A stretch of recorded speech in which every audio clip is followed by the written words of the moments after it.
తమిళనాడులో విజయం తర్వాత కీలకమైనటువంటి పరిణామం చోటు చేసుకుంది. ఆంధ్రప్రదేశ్‌లో పవన్ కళ్యాణ్ మీద ఒత్తిడి ఆయన మొన్న వివరంగా మాట్లాడింది చూసాం. అంతకుముందు యాక్టివ్‌గానే ఉన్నారు. కానీ ఇంత యాక్టివ్ ప్లస్ బాగా ఆగ్రహంతో ఉన్నారు. ఒక కసిగా పనిచేస్తున్నారు.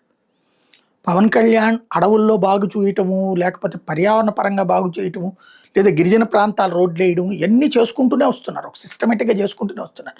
అందులో ఎలాంటి లోటు లేదు. కానీ ఇప్పుడు స్పీడ్ పెరిగిపోయింది. మొన్న రాజమండ్రిలో అక్కడే ఉంటున్నారు. కంటిన్యూగా చేసుకొస్తున్నారు. మీటింగులు పెడుతున్నారు.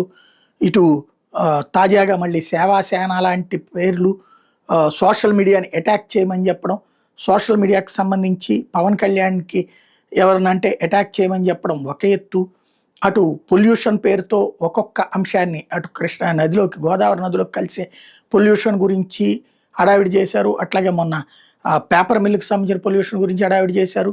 ఆ తర్వాతన అటవీ అధికారులతో వరుసపెట్టి మీటింగ్ చేశారు. ఓ రకంగా చెప్పాలంటే ఇవాళ ప్రభుత్వం ఎవరు నడుస్తున్నదంటే టోటల్‌గా పనులు చూసుకున్నప్పుడు ప్రభుత్వం అంతా కూడా ప్రభుత్వం అంటే పవన్ కళ్యాణే కనబడుతున్నాడు. పనులన్నీ కూడా ఆయనే కనబడుతున్నాయి.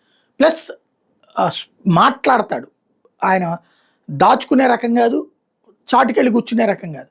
బయటకు వచ్చి మాట్లాడేస్తాడు ప్రతి కూడా. బోళ అది ప్లస్సా మైనస్సా అనేది ఫ్యూచర్‌లో తెలుస్తుంది. కానీ మాట్లాడేస్తున్నారు. ఈ మాటలో ఆగ్రహం కనబడుతోంది, ఆవేశం కనబడుతోంది, ఆలోచన కనబడుతోంది, అన్ని రకాల భావాలు కనబడుతున్నాయి. కాబట్టి సంథింగ్ పవన్‌లో ఏదో అంశం అయితే ఉంది. ఆయన్ని కలవరపెడుతున్న అంశం.